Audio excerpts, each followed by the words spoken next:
களங்கம் இப்புலகம் கழிப்புறமை விளங்கையன் உள்ளே விளங்குமை பொருளே மூவிரு நிலையின் முடிவது முடிவே ஓவர விளங்கும் பொறுமைமை பொருளே எடுநிலை இசையே இன்புருகாகி திருமந்திரத்துல யாக்கை நிலையாமை அப்படின்னு ஒரு தலைப்பு இருக்கு. யாக்கைனா உடம்பு உங்க எல்லாருக்கும் தெரியும். யாக்கை நிலையாமைன்னு கொடுத்திருக்காரு. இந்த உடம்பு எப்படி நிலை இல்லாம போகுது அப்படிங்கறத நமக்கு சொல்றாரு. இந்த உடம்பு நிலை இல்லைங்கிறது உங்க எல்லாருக்குமே தெரியும். ஆனா அது ஸ்டெப் பை ஸ்டெப்பா எப்படி அந்த கட்டத்தை நோக்கி போகுதுங்கிறத விளக்கக்கூடிய ஒரு பகுதி தான் யாக்கை நிலையாமை. சரியா? ரொம்ப மேம்போக்கா தெரிஞ்சுக்கிறது நமக்கு அவ்வளவு பெரிய பலனை கொடுக்காது. சரியா? உடம்புங்கிறது நிலை இல்லாதது, தற்காலிகமானது அப்படிங்கிற தகவல் உங்க எல்லாருக்குமே தெரியும். ஆனா அத திருமூலர் கோணத்துல சொல்றாரு பாருங்க. ஒரு கரு உருவானதுல இருந்து அவரு ரொம்ப அவசரமா அந்த கருத்தெல்லாம் எழுதல. நினைக்கிற மாதிரி நான் இப்ப ஒரு அரை மணி நேரத்துல 1 மணி நேரத்துல சொல்லிட்டு போற அளவுக்கு அது எளிமையான கருத்து அல்ல. நீங்க திருமூலரை நல்லா படிச்சீங்கன்னா காலப்போக்குல அவர் ஒவ்வொன்றையும் அவ்வளவு ஆழமா உணர்ந்து எழுதியிருக்கிறார். திருமூலர் 3000 பாடல்கள் எழுதியிருக்காரு. திருமூலர் 3000 வருடங்கள் வாழ்ந்தார்னு சொல்லப்படுது.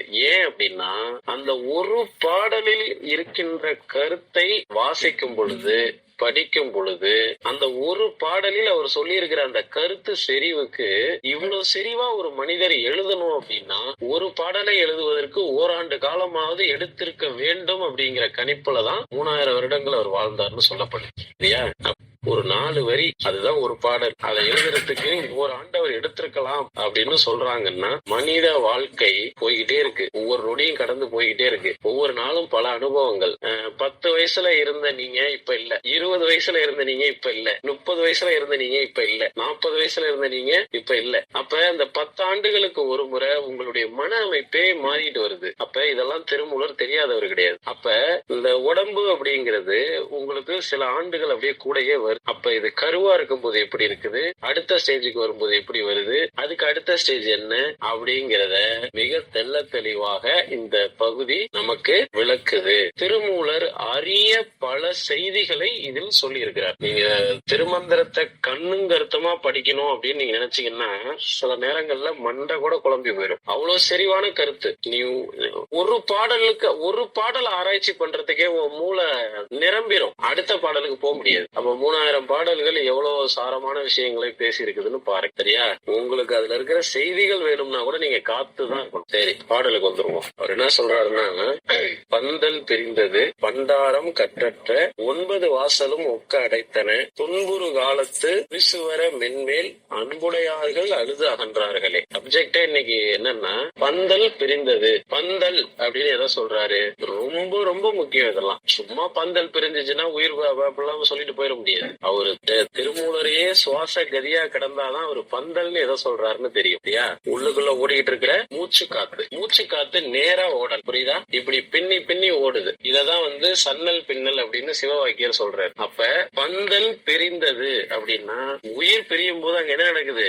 உன்னுடைய சுவாசம் இடகலை பிங்களையானது தனித்தனியா ஓடி போச்சு, இணைந்து நடக்கல. பந்தல் பிரிந்தது. பண்டாரம் கற்றற்ற. பண்டாரம் அப்படின்னா பண்டாரம்னா என்ன? தின்னின்று திடமாக இருந்த இந்த உடம்பு பண்டம். ஓகேவா? பந்தல் பிரிந்தது. பண்டாரம் கற்றற்ற அந்த திண்மையாக இருந்த அந்த உடல் கட்டுக்கள் ஒவ்வொன்றாக பிரிந்தது. ஓகேவா? அதான் நான் மருத்துவ வகுப்பு நடக்கும் போதே உடல் கட்டுக்கள் அப்படிங்கிற வார்த்தையை பயன்படுத்துவேன். ஏற்கனவே கட்டி வச்சிருந்த கட்டுக்கள் ஒவ்வொன்றாக பிரிந்தது. 9 வாசலும் ஒக்க அடைத்தன. 9 வாசலும் ஒக்க அடைத்தன. அதாவது கண்ணு மட்டும் இருந்து வர்ற மாதிரி இருந்துச்சுனாலே நமக்கு அந்த உணர்வை சகிக்க முடியாது. 9 வாசலும் ஒரே நேரத்துல அடைக்கும் பொழுது எப்படி இருக்கும்? அந்த சிரமத்துக்கு பேரு துன்பத்துக்கு பேரு மரணம்னு அர்த்தம். மரணத்தை சந்திக்கிறவங்க இந்த நிலையெல்லாம் கடந்துதான் போறாங்க. துன்புறு காலத்து துரிசு வர மென்மேல். அந்த துன்பமான காலத்தை நீ வாழும் பொழுது உன்னுடைய துன்பத்தை புரிந்து கொண்ட உன் மேல அன்பு வச்ச மனிதர்கள் கூட நீ சாகும் போது என்ன மாதிரியான துன்பத்தை அனுபவிக்கிறாய் என்பது உன்மேல் அன்பு வைத்திருப்பவர்களுக்கும் புலப்படாது. அன்புடையார்கள் அழுது அகன்றார்களே. நல்ல மனுஷையா செத்துட்டான், நல்லா வாழ்ந்தாரு. இன்னைக்கு நமக்கு நிறைய நம்பிக்கைகள் இருக்குல்ல. நம்ம மேல அன்பு வச்சிருக்கிறவங்க எப்படி நம்மள காப்பாத்துவாங்க, நம்மள கைவிட மாட்டாங்க. சில பேருடைய அன்பு உங்க மேல இருக்கு, அவங்க எப்படியாவது காப்பாத்துவாங்கன்னு ஒரு நம்பிக்கை இருக்குல்ல. திருமூலர் அதெல்லாம் உடைக்கிறாரு. வாய்ப்பு இல்ல. நீ வாழும்போது கூட உன் துன்பம் அவனுக்கு தெரியறதுக்கு வாய்ப்பு இருக்கு. நீ மரணப்படுக்கையில படுத்திருக்கும் போது அங்க என்ன துன்பம் இருக்குது அப்படிங்கறத உன் மேல அன்பு வச்சிருக்கிறவங்களால கூட அறிய முடியாது. அன்புடையார்கள் அழுது அகன்றார்களே, அவங்களால அதுக்கு மேல ஒண்ணும் செய்ய முடியாது. புக் எடுத்தீங்கன்னா முதல் பகுதியே உபதேசம்னு வரும், ரெண்டாவது பகுதியே யாக்கை நிலையாமைன்னு வரும். திருமந்திரம் உள்ள போகும்போதே ரெண்டாவது பாடத்திட்டத்துக்கு பேரே யாக்கை நிலையாமை. இந்த யாக்கை நிலைக்காதுன்னு சொல்லிட்டுதான் உள்ள போறாரு. ஆனா நான் உங்களுக்கு சொல்ற செய்தி என்னன்னா, மனித உடலுக்குள்ள இருக்கக்கூடிய ரகசியங்கள், இந்த மனித உடலை நீண்ட நாள் வாழ வைப்பதற்கான ரகசியங்கள் உலகத்திலேயே திருமூலரை தவிர யாருமே சொல்லல. அவ்வளவு ரகசியம் சொன்னவரு உடல் நிலையாதுன்னு முதல்ல சொல்லிட்டு உள்ள போறதுக்கான காரணம் என்னன்னா, உடல் மீது பற்று வைக்காதே. இந்த உடலில் வாழ்வதற்கு உனக்கு முழு உரிமையும் உண்டு. இந்த உடலை நீ சிறப்பா அனுபவிக்கலாம், இந்த உடலை நீ கொண்டாடலாம், இந்த உடலை நீ போற்றி பாதுகாக்கலாம். உடல் மீது பற்று வைக்காதே அப்படிங்கிறது திருமூலருடைய கருத்து. இதெல்லாம் நீங்க பாடமா கேட்டுட்டு அப்படியே போயிடக்கூடாது. ஒரு கோயிலுக்கு போறீங்க, ஒரு இறை உணர்ற இடத்துல உட்கார்றீங்க அப்படின்னா உங்க உடல் மேல உங்களுக்கு எவ்வளவு பற்றுதல் இருக்கு அப்படிங்கறத ஆராய்ச்சி பண்ணி பாருங்க. அந்த பற்றுதல் இருந்து வெளியில வர்றது அவ்வளவு சாதாரணம் இல்ல. அவ்வளவு தூரம் வேரூன்றி இருக்குது உங்களுடைய பற்று உடல் மேல. நிறைய பேர் இன்னைக்கு தவம் எல்லாம் பண்றாங்க இல்லையா, தவம். அந்த தவத்துக்கெல்லாம் நிறைய பேர் வச்சுக்கிறாங்க. நீங்க உடல் மேல வச்சிருக்கிற பற்றை பத்தி பேசிக்கிட்டு இருக்கிறோம். மருத்துவத்துக்கும் இதுக்கு என்ன சம்பந்தம்னு நான் சொல்றேன். உடல் மேல பற்று வச்சிருக்கிற யாருக்குமே அவ்வளவு சீக்கிரம் மருத்துவம் வேலை செய்யாது. உடல் மேல பற்று இல்லாம உடலை நல்லா மதிக்கிற இடத்துல இருக்கிறவங்களுக்கு எல்லா மருந்துகளும் வேலை செய்யா. இது அந்த உடல் மேல இருக்கிற பற்றுங்கிறது என்ன தெரியுமா, உடலை புரிந்து கொள்ள மறுக்கின்ற நிலை. என் உடம்பு எப்படியாவது எனக்கு வேணும், உடம்ப நான் நல்லா வச்சுக்கணும், ஆனா நான் உடம்ப புரிஞ்சுக்க மாட்டேன். மனிதர்கள்ட்ட பெரிய அடம் பிடிக்கிற குணம் இருக்கு. ஒரு குணம், அது என்ன குணம் தெரியுமா, என் உடலை புரிஞ்சுக்க மாட்டேன் ஆனா நல்லா இருக்கணும். எப்படி சாத்தியம்? திருமூலருடைய 3000 மந்திரங்களும் என்ன தெரியுமா சொல்லுது, உடலை புரிந்து கொள், ஈரை புரிந்து கொள், இறைவன் உனக்கு வழங்கிய சொத்து அதுதான், அதை புரிஞ்சுக்கோன்னு சொல்ற. இப்ப நிலையாமைய பத்தி பேசிட்டு உள்ள போறதுக்கு காரணம் அதுதான். போறீங்கிறது நீங்க பாக்கணும். இப்ப தவத்துக்கு வருவோம். இன்னைக்கு இந்த தவம் பண்றேன்னு கண்ணை மூடிட்டு உட்கார்றவங்களுக்கு இந்த கான்செப்ட் எல்லாம் தெரியாது. அவன் ரொம்ப மேம்போக்கா உட்கார்ந்துருக்கான். ஆனா எது உண்மையான தவம்னு திருவள்ளுவர் ஒரு இலக்கணம் சொல்றாரு. அதெல்லாம் படிச்சுட்டீங்கன்னா வேர்த்து விறுவிறுத்து போயிடும். இதுதான் உண்மையான தவம்னா இதெல்லாம் என்னால பண்ண முடியாதுன்றீங்க நீங்க. சரியா? தன் உயிர் மீது இருக்கின்ற பற்றுகளை யார் விடுகிறானோ அவனுக்கு தான் உண்மையான தவம் சாத்தியம்ங்கிறாரு. அவன் தான் தவம் பண்றவன் சொல்றாரு. நம்ம உடல் மீது இருக்கிற பற்றே அவ்வளவு ஆழமா இருக்கும் சொல்லிட்டு இருக்கிறோம். உயிர் மீது இருக்கிற பற்றெல்லாம் எப்படி விட முடியும்? அதான் தவம்ங்கிறாரு அவரு. என் உயிர் மேல எனக்கெல்லாம் அக்கறை இல்ல அப்படின்னு திமிரா இருக்கிறான் இல்லையா, அது போலித்தனம். அவனுக்கு உயிர் பயத்தை காட்டிட முடியும், அது போலித்தனம். உடலையும் மனதையும் உயிரையும் புரிந்து கொண்டு அவன் மீது பற்று இல்லாம இருக்கிறான் தெரியுமா, அது உண்மையான தவம். அந்த இடத்துக்கு நீங்க வந்தீங்கன்னா தான் நீங்க ஆளுமை, நீங்க வேற லெவல். உங்களுக்கு வாழ்க்கையில ஒண்ணுமே சிறப்பா கிடைக்கல, வாழ்க்கையில எதையும் பெருசா அனுபவிக்கல, ஏமாற்றத்தினுடைய உச்சத்துல இருந்துகிட்டு அதெல்லாம் என் உயிர் மேல எனக்கு ஒன்னும் அக்கறை இல்ல, எது வந்தாலும் பாத்துக்கலாம் அப்படின்னா இது வரட்டு கௌரவம். இதுக்கும் இந்த உடல் மேல உயிர் மேல பற்று இருக்கிறதுக்கும் சம்பந்தம் இல்ல. அப்ப அந்த குறள் என்ன சொல்லுது, தன் உயிர் தான் அற பெற்றானை ஏனைய எல்லா உயிர்களும் தொழும், அவன் தான் தவம் செய்கின்றவன் அப்படின்னு. அப்ப இதெல்லாம் ஒரு நுணுக்கம் இருக்குது. நம்ம தவம் செஞ்சுக்கிட்டே போறோம்னா தன்னுயிர் தான் அறப்பெற்றான் அப்படிங்கிற நிலைக்கு நம்ம வந்துட்டோமா அப்படின்னு ஒரு கேள்வி இருக்குது இல்லையா. அந்த கேள்விக்கு பதில் தெரிஞ்சிருச்சுன்னா நீங்க உங்களை உறுதி பண்ணிக்கலாம், ஓகே நம்ம தவம் சிறப்பா பண்ணிட்டோம் அப்படின்ட்டு. அப்ப இன்னைக்கு ஒரு நல்ல நாள்ல தவத்துக்கான இலக்கணம் எல்லாம் உங்களுக்கு தேடி வருது. இதெல்லாம் நான் மிகப்பெரிய அளவுல ரசிக்கிறேன். எது, ஒரு மனித உடல் உருவாகுது, அது எப்படி நிலையில்லாத நிலைக்கு போகுது அப்படிங்கறத ஒரு சினிமா படம் பிடிச்ச மாதிரி திருமூலர் எழுதியிருக்கிற அந்த விஷயம் இருக்கு இல்லையா, பெரிய அளவுல ரசிக்கிறேன் நான். அதை ரசிக்கிறதுனாலதான் அது அவ்வளவு தூரம் புரிஞ்சுக்க முடியுது எனக்கு. இந்த தலைப்பை முதல்ல எப்படி சிந்திச்சிருக்க முடியும், யாக்கை நிலையாமை. அதுவும் யாக்கை நிலையாமைய சொன்ன ஒரு ஆளுதான் இந்த யாக்கைக்குள்ள இருக்கிற அத்தனை ரகசியங்களையும், இந்த யாக்கைய நீண்ட நாள் வாழ வைக்கிறதுக்கான ரகசியங்களையும் சொன்னது அவர்தான். அப்ப இந்த அறகுறை கேஸ் எல்லாம் நுழைவாயிலேயே சலண்டு ஓடி போயிடும். அந்த அளவுக்கு இந்த உடல் இந்த உடலை நீ புரிஞ்சுக்கலன்னா வாழ்க்கை வேஸ்டா போயிடும். அதனால நோ யூஸ் அப்படின்னு இங்க 2வது சாப்டர்லயே அவரு பிரிச்சு தொங்க விட்டுறாரு. பந்தல் பிரிஞ்சிரும், நாளைக்கு நீ செத்துருவ, உன் பேரை மறந்துருவான், ஒரு ஓடு உடைஞ்சிச்சுன்னா அதை கூட எடுத்து வைப்பாங்க, உன் உடம்பு உடைஞ்சிச்சுன்னா அதை எடுத்து வைக்க மாட்டாங்க, இப்படி எல்லாம் பேசுறாரு. அவன் முத இதை படிக்கிறவன் இந்த புத்தகமே இப்படிதான் இருக்கும் போல அப்படின்ட்டு ஓடி போயிருவான். இதோட நான் உங்களுக்கு சொல்றேன், இத படிச்சுட்டு அங்க போனாதான் புரியும். இன்னைக்கு இருக்கிற சித்த மருத்துவர்கள் என்ன பண்றாங்கன்னா, இதெல்லாம் படிக்கிறது இல்ல, நிலையாமை எல்லாம் படிக்கிறது இல்ல. அவங்க நேரா திருமூலர் என்ன ரகசியம் சொல்லியிருக்காங்களோ அங்கதான் போவாங்க. ஒரு நாளும் அவனால திருமூலர் சொன்ன ரகசியத்தை செஞ்சு பார்க்கவே முடியாது. இதை விட்டுட்டு அங்க போக முடியாது. ஏன்னா திருமந்திரம் ஒரு படிநிலையில பயணிக்குது. இந்த படியில ஏறாதவன் அங்க வர முடியாதுங்கிற லெவலுக்கு தான் அவர் அந்த மந்திரங்களே எழுதியிருக்காரு. இவெல்லாம் அவ்வளவு ஜீனியஸ், அவர் அவ்வளவு முட்டாளா இருக்க முடியுமா? ஓகே, இப்போ ஒரு பாட்டு சொல்லித்தரேன். ஒவ்வொரு பாட்டும் ஒரு பெரிய பாடம், சரியா? புரிதலோட படிங்க.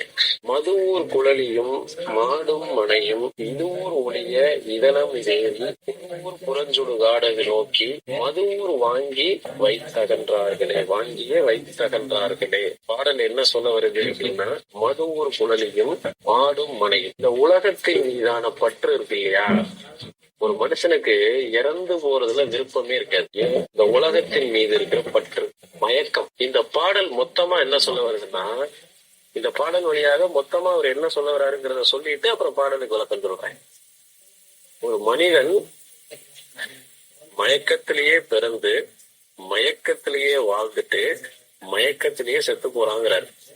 இதுதான் பாடல் சுருக்கம். இப்ப பாடல் என்ன சொல்ல வருதுன்னா, மதுவூர் குழலியும் மனைவி போதை தரக்கூடிய கூந்தலை கொண்ட மனைவி, அதான் மதுவூர். மனைவியினுடைய கூந்தலே போதை தரக்கூடிய அளவுக்கு இருக்குது. மாடும் மனையும், அப்படி ஒரு மனைவி இருக்குது. மாடுனா செல்வம், மனைனா வீடு. நிறைய செல்வங்கள் இருக்குது, பெரிய வீடு கட்டி வச்சிருக்கிறோம். இதெல்லாம் விட்டுட்டு போறதுக்கு மனசு இருக்காது. இதெல்லாம் விட்டுட்டு ஆனா அவன் புறப்பட்டு போறான். ஆனா அதான் நடக்குது, போறதுக்கு மனசு இருக்காது. இது ஊர் ஒளியே இதனம் இதே ஒரு ஊர் புறஞ்சுடு காடது நோக்கி. இதெல்லாம் நம்ம வாழ்றதுக்கான இடம் இல்ல, எல்லாத்துக்கும் பொதுவான ஒரு ஊர் இருக்கு, அந்த ஊருக்கு பேரு சுடுகாடு. மதுவூர் வாங்கி வைத்து அகன்றார்களே. அவன் இப்படி செத்து போயிட்டானா, கூட இருக்கிறவங்க எல்லாம் என்ன பண்ணுவாங்களாம், வாசனையான மலர்களை வாங்கி அவன் உடம்புல வச்சுட்டு அவனும் போயிருவான். எப்படி? இவனே மயக்கத்துல இருந்து வாழ்நாள் முழுக்க உண்மைன்னா என்னன்னு தெரியாம, உடல்னா என்னன்னு தெரியாம, இறைவன் கொடுத்த பரிச மதிக்காம புரிஞ்சுக்க தெரியாம போயிட்டான். சுற்றத்தார்களும் வாசனை மிக்க மலர்களை வாங்கி அவன் மேல வச்சிருவாங்க, அதுவும் மயக்கம் தானே, அவனும் அப்படி போயிட்டான். இது மாதிரி ஒருத்தருடைய வாழ்க்கை முடியுதுன்னு சொல்றாரு. இது அவர் எதுக்கு சொல்றாருங்கிறத நீங்க சிந்திச்சு பாத்துக்கணும். இன்னொரு பாட்டு அப்படிங்கறதுல மிகப்பெரிய வெறி இருக்குது, அப்படிலாம் இருக்க கூடாதுன்னு சொல்றாரு. ஐத்தகல் முற்றது மனிதர்கள் தகலாத நாடு மறும் பித்தது வாய்ப்பின் தொடர்வுரு மற்றவன் எத்தகலா நின்று இழக்கின்றவாறே என்று நினைக்கின்றது மனிதர்களுடைய இயல்பு. கருணாநிதி மாதிரி, காமராஜர் மாதிரி, நீங்க நிறைய தலைவர்கள் எல்லாம் பாக்குறீங்கல்ல, மரணத்துக்கு பின்பு என்னுடைய பெயர் பேசப்படணும், இந்த குணம் இருக்கக்கூடாது அப்படிங்கிறார். மனிதனா வாழும் பொழுதே தன்னை அடையாளப்படுத்திக்கணுங்கிறவங்க எல்லாம் எத்தனையோ பேர் இருக்கிறாங்க. அது வேணாம்னு சொல்லி நம்ம வகுப்பு நடத்திக்கிட்டு இருக்கிறோம். மரணத்துக்கு பின்பு என் பேர் இருக்கணுங்கிறவன் போர்ஸ்ல இருக்கான், அவங்களாம் ஒண்ணும் பண்ண முடியாது. நான் செத்ததுக்கு அப்புறமும் நடிகள் வச்சு அங்க கும்பிடுங்க அப்படின்னு சொல்ற யோக்கிய பயில இருக்காங்க. வாழும் போதே தனக்கு செலவிக்கிறவங்க எல்லாம் இருக்கும் போது அப்புறம் செத்ததுக்கு அப்புறம் சொல்றதுக்கு என்ன பேசணும்?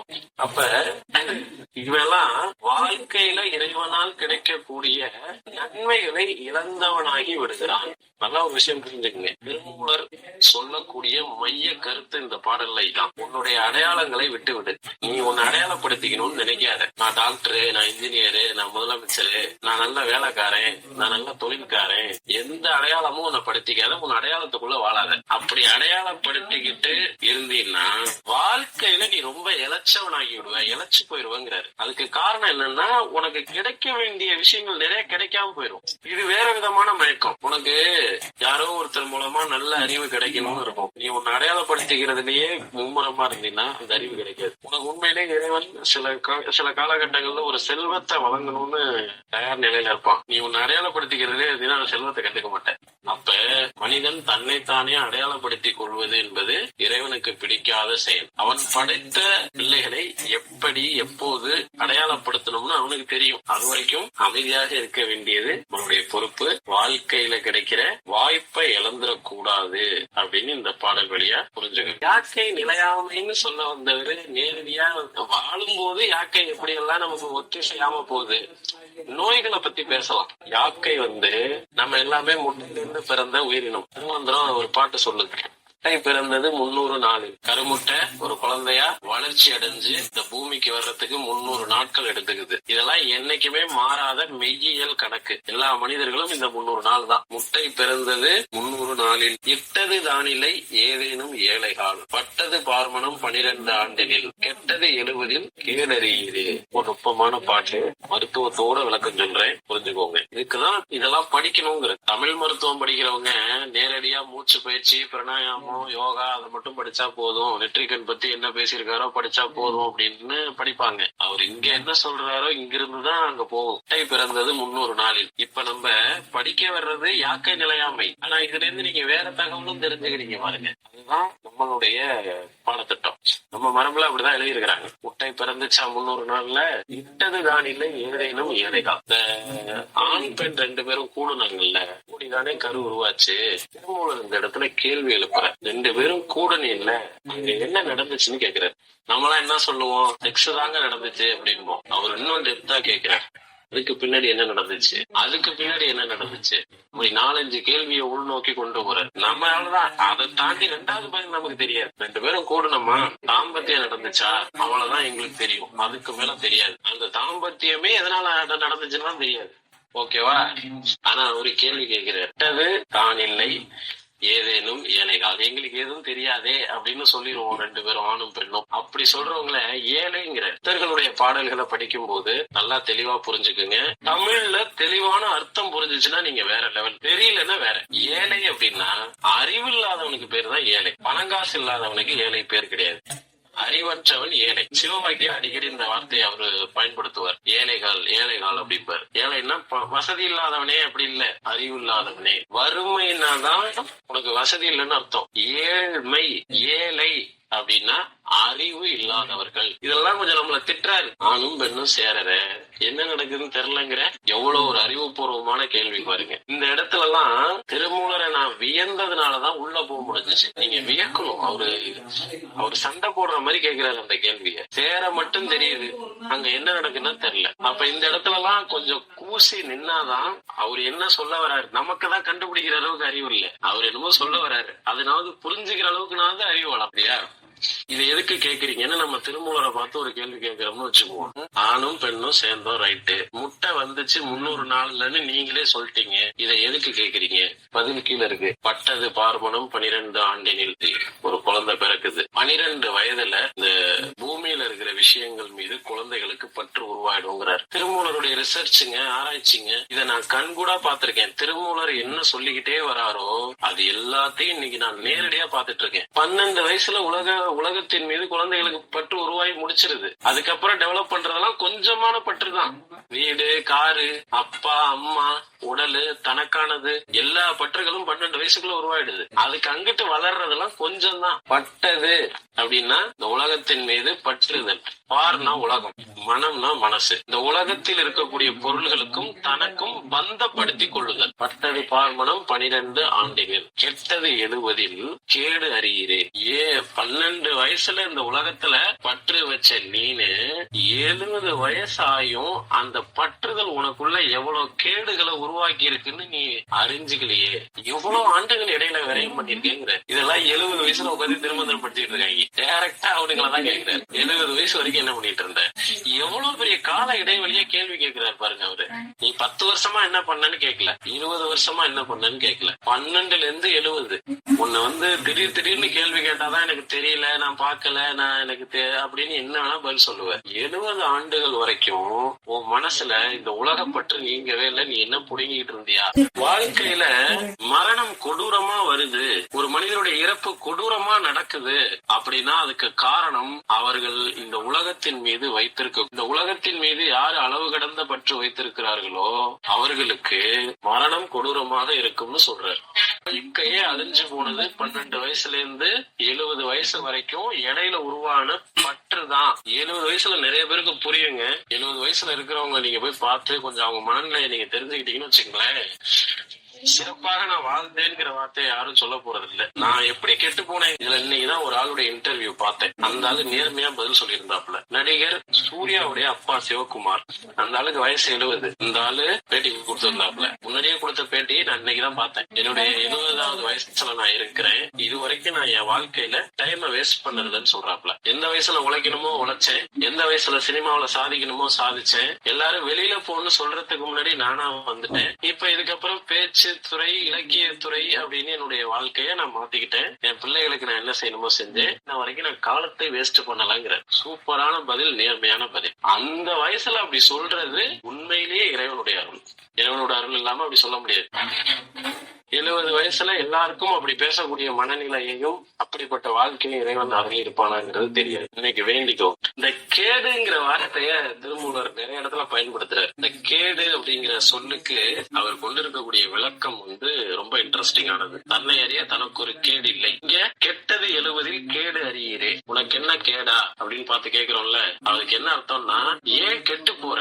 நல்லா தானே இருந்த ஏன் கெட்டு போற அப்படிங்கிறதுக்கு. அப்ப 12 வயசுல நீ நல்லா இருந்த, பற்று உனக்குள்ள உருவாச்சுல்ல. நம்ம ஏன் இந்த பொருள் மேலெல்லாம் பற்று வைக்கிறோம்? இந்த பற்று வைக்கிறதுக்கான காரணம் என்ன? இதெல்லாம் கொஞ்சம் ஆராய்ச்சி பண்ணி அந்த பற்றுகளை எல்லாம் கலைஞ்சிருக்கணும்ல. நீங்க திருமூலருடைய பாடலை மட்டும் விளக்கம் கொடுத்துட்டு போறதுக்கு நான் வரல. உங்க மனச ஆராய்ச்சி பண்ணுங்க. நீங்க இந்த உலக வாழ்க்கையில நிறைய பற்று வச்சிருக்கிறீங்கன்னா என்கிட்ட வாங்க. ஒரு சில நாட்கள்ல அல்லது ஒரு சில மாதங்கள்ல உங்க மனசுல இருக்கிற பற்றுகள் எல்லாம் நான் வெளியில எடுத்துறேன். என்னால அது முடியும். ஏன்னா இதெல்லாம் ரொம்ப காலமா நான் பிராக்டிஸ்ல இருக்கிற ஒரு விஷயம். பற்றே வைக்காத அப்படின்னு சொல்றது கருத்து கிடையாது. நீ எது மேலையும் பற்று வைக்காம வாழ முடியாது. இங்க பற்றே வைக்காம நீ இங்க வாழ்றதுக்கான அர்த்தமே இல்லை. பற்று வை.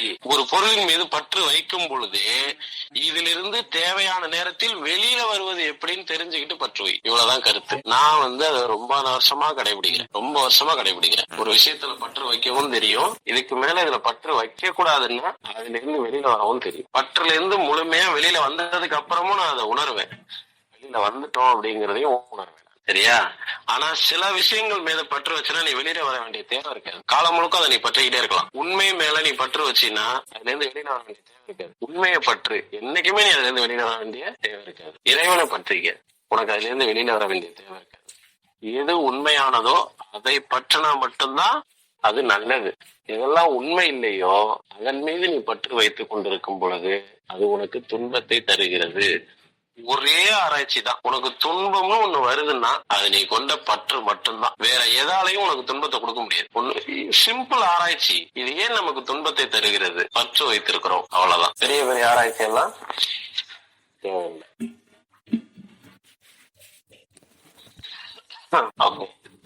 அடுத்த பாடல் என்ன சொல்ல வருதுங்கிறத சொல்லிட்டு அதுக்கப்புறம் பாடலுக்கான விளக்கத்தை கொடுக்குறேன்.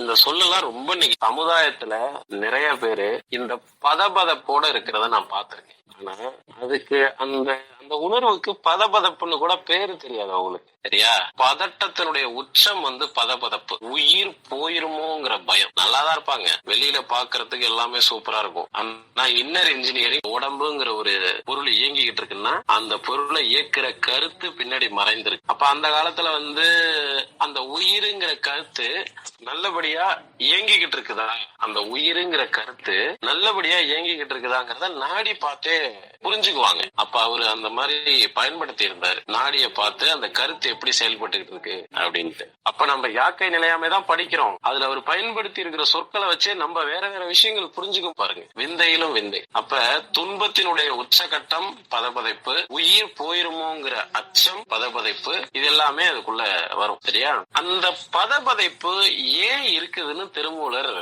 எழுதியிருக்கிறார். எப்பவுமே எனக்கு உடனடியா ஒரு கேள்வி வந்துச்சுனாலே அதுக்கான பாடம் எங்க இருந்தாவது திருமந்திரத்துல இருந்து எனக்கு கிடைச்சிடும். அதாவது நிறைய மனுஷங்களை பாக்குறேன், எல்லாருக்குமே உயிர் பயம் இருக்கிறத பாக்குறேன். அவங்க அதனால எவ்வளவு பதைக்கிறாங்கிறதையும் பாக்குறேன். அவங்களுக்கு நம்ம என்ன தீர்வு சொல்றது? மருத்துவமா நம்ம நிறைய செய்யலாம். ஆனா அந்த நம்ம மருத்துவமா செய்யறதையும் தாண்டி அவங்களுடைய பதபதைப்பு இருக்கு அப்படிங்கும் போது என்ன செய்யறது? எனக்கு அதுக்கு உண்மையிலேயே வழி தெரியும். சரி, அதுக்கு காரணத்தையாவது கண்டுபிடிப்போம் அப்படின்னா ரொம்ப கண்டுபிடிக்கவே முடியாது. எந்த மருத்துவராலையும் கண்டுபிடிக்க முடியாது.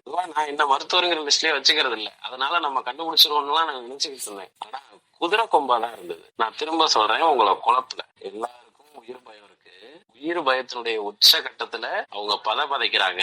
இதுதான் காரணம்னு நான் சொல்ல அப்படி புரிஞ்சுக்கல. நீங்க கூட யோசிக்கலாம், அப்பதான் உயிர் பயம் காரணம்ன்றாரு, பதைக்கிறாங்கிறாரு, அப்புறம் இதை விட காரணம் வேற என்ன வேணும் இருக்கு? அந்த ஸ்டேஜுக்கு அவங்கள கொண்டுட்டு வந்ததே இது. நம்ம அந்த இடத்துல இருக்கிற காரணத்தை பார்க்க கூடாது, ஒரு ஸ்டெப்பா நகர்ந்து வந்திருக்கணும்ல. அந்த காரணங்கள் எது? சரியா? அதை தேடும் போது எனக்கு சமுதாயத்துல விடை கிடைக்கல, திருமந்திரத்துல விடை கிடைச்சது. அதே போல எதுக்கு எடுத்தாலும் கவலைப்பட்டுக்கிட்டே இருக்கிறாங்க இல்லையா? நான் எப்போதுமே சொல்லுவேன், இந்த கோபம் கவலை இதெல்லாம் எப்படின்னா, நீங்க உங்களுக்கு சின்ன வயசை நினைச்சு பாருங்க. ரொம்ப யதார்த்தமா இருந்திருப்பீங்க, உங்களை அறியாம கோவப்பட்டிருப்பீங்க, உங்களை அறியாம கொஞ்சம் கவலைப்பட்டிருப்பீங்க. நாளடைவுல அதை பழகிக்கிறீங்க நீங்க. அது வேணும்னே கடவுள் கொடுக்கறதெல்லாம் கிடையாது. அப்பெல்லாம் சொன்னா நாக்கு அழுகி போயிடும். கடவுள் யாருக்குமே கவலை எல்லாம் கொடுக்கறது கிடையாது. கடவுளுக்கு வேற வேலை இல்ல பாருங்க. உங்களுக்கு உட்காந்து கவலையை கொடுத்துக்கிட்டு இருக்கிறதுக்கு, உங்களுக்கு உட்காந்து கோவத்தை கொடுத்துக்கிட்டு இருக்கிறதுக்கு கிடையாது. நீங்க ஈஸியா பழகிக்கிறீங்க. இந்த கவலைங்கிற ஒரு உணர்வை ஈஸியா பழகிக்கிறீங்க, கோபம்ங்கிற ஒரு உணர்வை ஈஸியா பழகிக்கிறீங்க. அப்புறம் நாளடைவுல அந்த சின்ன குழந்தையில இருந்த உங்க கேரக்டரை விட்டுட்டு இந்த கோவப்படுற கேரக்டர் தான் நம்பன்னு ஒண்ணு நீ நினைச்சுக்கிற, இந்த கவலைப்படுற கேரக்டர் தான் நீ நினைச்சுக்கிற. அழகான கற்பனைக்குள்ள போய் இப்ப உங்ககிட்ட எது வந்தாலும் அதை கவலையா மாத்த உனக்கு தெரியும். எதை தூக்கி போட்டாலும் கவலையா மாத்துவ. இதெல்லாம் எப்படி பாருங்க. இப்ப என்ன மாதிரி ஆளுக்கு வேற வேலை இல்லையா? வந்து உட்காந்து நீங்க எப்படி எல்லாம் கோல் அடிக்கிறீங்கன்னு பாத்துக்கிட்டு இருக்கிறாங்க. அப்ப எனக்கு இதுல இருந்து இப்ப இவ்வளவு தூரம் பேசுறேன், எனக்கு அப்பெல்லாம் புரியல. ஏன் இவ்வளவு கவலைக்குள்ள போய் மாட்டுறாங்க, ஏன் இவ்வளவு கோவத்துக்குள்ள போய் மாட்டுறாங்க அப்படிங்கிறது புரியல. அங்க எனக்கு திருக்குறள் ஒரு விளக்கம் கொடுத்துச்சு. அந்த விளக்கம் எனக்கு கிடைச்சதுல இருந்து எவன் கவலையும் மாத்துறதுக்கு நான் போறது கிடையாது. யாரு கோவப்பட்டா நமக்கு என்னன்ட்டு நான் போயிடுறது. ஏன்னா ஏதோ ஒரு புள்ளியில அவங்கள கொஞ்சம் மாத்திர முடியுங்கிற நம்பிக்கையில தான் செயல்படுறது. திருவள்ளுவர் சொன்ன விடை நமக்கு கிடைச்சதுக்கு அப்புறம் இது நம்மளால முடியாதுன்னே நான் முடிவு பண்ணிட்டேன். என்னன்னா, இறைவனடி சேர்ந்தார்க்கு அல்லால் மனக்கவலை மாற்றல் அறிவு அப்படின்ட்டு. எவன் ஒருவன் இறைவனுடைய திருவடியை சேருகிறானோ அவனுக்கு மட்டும்தான் மனக்கவலை இருக்காது, மீதி எல்லாருக்கும் இருந்தே தீரும். சொல்லுங்க, இருக்கிற நீங்க எல்லாரும் சாதாரணமான ஆளா? இறைவனுடைய திருவடியை உங்களை பற்ற வைக்க முடியுமா? நான் என்னெல்லாம் சாத்தியமே கிடையாது. நானும் வாரம் வாரம் ஒரு கதை சொல்லுவோம், கேட்டுட்டு அவங்க பற்றுனா பட்டிக்கிட்டோம், பற்றுலன்னா விட்டுட்டு போட்டோம், அது நம்ம பிரச்சனை இல்ல. கதை சொல்றது மட்டும்தான் என் வேலை. அதனால அந்த நோக்கம் எல்லாம் தனிஞ்சிருச்சு. ஓகேவா? அந்த நோக்கம் தனிந்து விட்டது. அப்ப மனக்கவலை இறைவனுடைய தாள் சேர்ந்தவர்களுக்கு மட்டும்தான் இருக்காது. ஏன்னா நீ கவலைக்குள்ளேயே சிக்கி ஒரு வளைப்பு நல்லா வச்சுக்கிட்ட இருக்கட்டும். இப்ப பதைக்கின்ற வாரைக்கு வருவோம். இதுல என்ன, அந்த பதைக்கிறவங்க எப்படி போய் அதெல்லாம் மாற்றாங்கன்ட்டு இருக்கிறவங்க எல்லாம் யாராவது அந்த ஸ்டேஜ்ல கூட இருக்கலாம். நான் கண்டுக்க மாட்டேன், என்கிட்ட சொல்லணுங்கிற அவசியமும் இல்லை. சரியா? அல்லது உங்க கூட இருக்கிறவங்க யாராவது இருக்கலாம். மைண்ட்ல வச்சுக்கோங்க, எப்படி அதுக்குள்ள போய் மாட்டினாங்கிறத இங்க பாருங்க. இதுல விளக்கம் இருக்கு. இடிஞ்சு நிற்க விளக்கறி கொண்டான், முடிஞ்சதறியார் முழங்குவர் மூடர், விடிஞ்சு இருளாவது அறியா உலகம், படிஞ்சு கிடந்து பதைக்கின்ற வாரே. அகல் விளக்கு இருக்கும் பொழுது தீக்குச்சியை வைத்துக் கொள்வதை போல, ஓகேவா? அகல் விளக்கு இருக்கும் பொழுது தீக்குச்சியை வைத்துக் கொள்வதை போல முடிஞ்சதறியார் முழங்குவர்.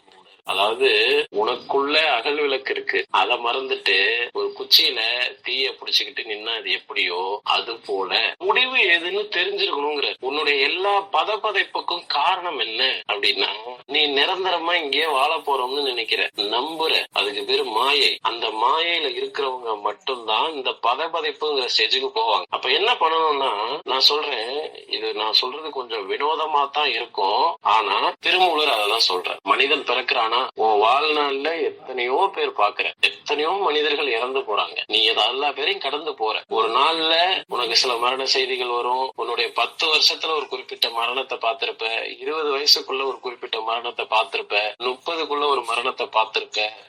இவ்வளவு பாக்குறல்ல, அப்ப ஒரு மனிதனுடைய முடிவு எது, இங்கதான் போய் எல்லாரும் முடிகிறோம் அப்படிங்கறத புரிஞ்சு வச்சிருக்கணும். சரியா?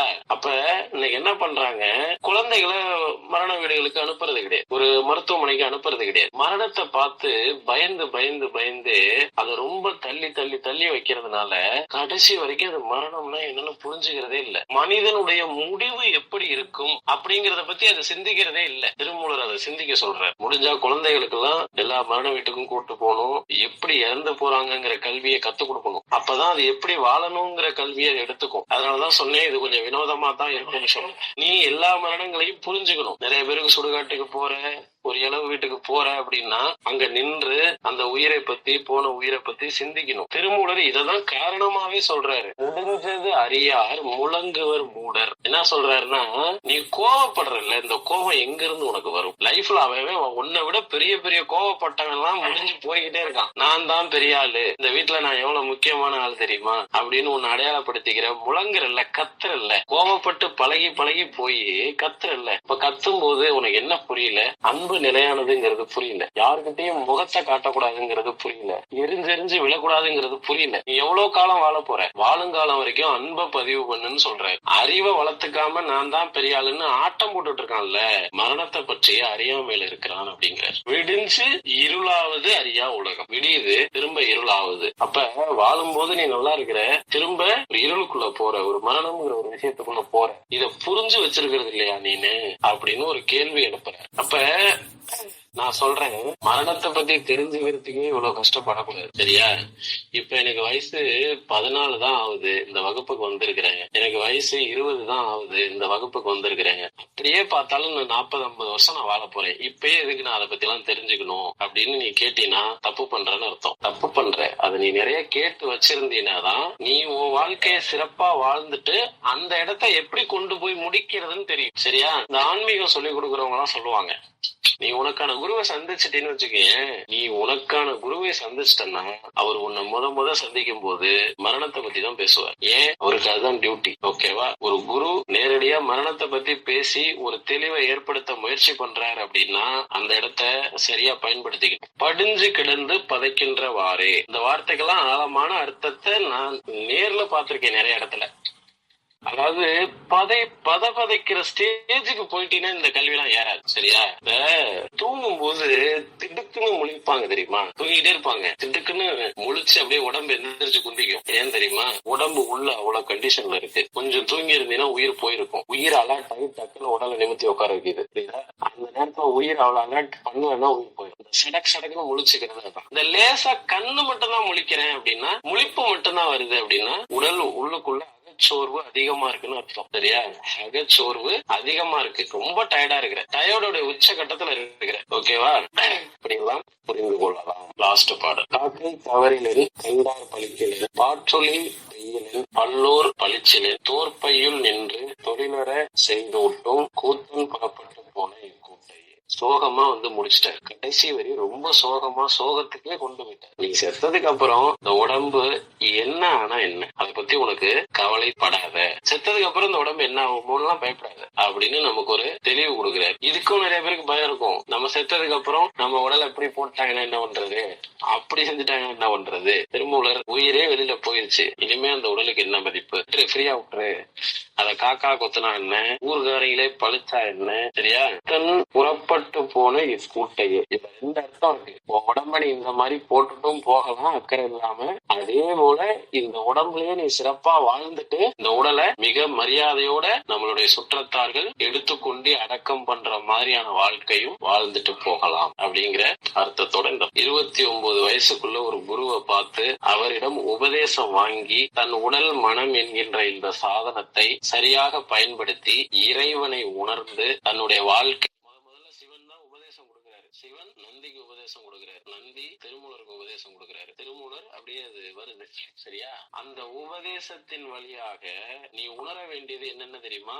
சிவன் இருக்கின்ற லோகத்தை. இந்த உடலை நீ சரியா பயன்படுத்தினா, இப்ப நம்ம பேசிட்டு இருக்கிறதெல்லாம் ரொம்ப வறுமை தெரியுமா? இந்த மனித உடலுக்கு நோய் வருது, அந்த நோயை குணப்படுத்துறது எப்படின்னு பேசிட்டு இருக்கிறோம். ஆனா இந்த மனித உடலை பயன்படுத்தி சிவலோகத்தை உணர்ந்து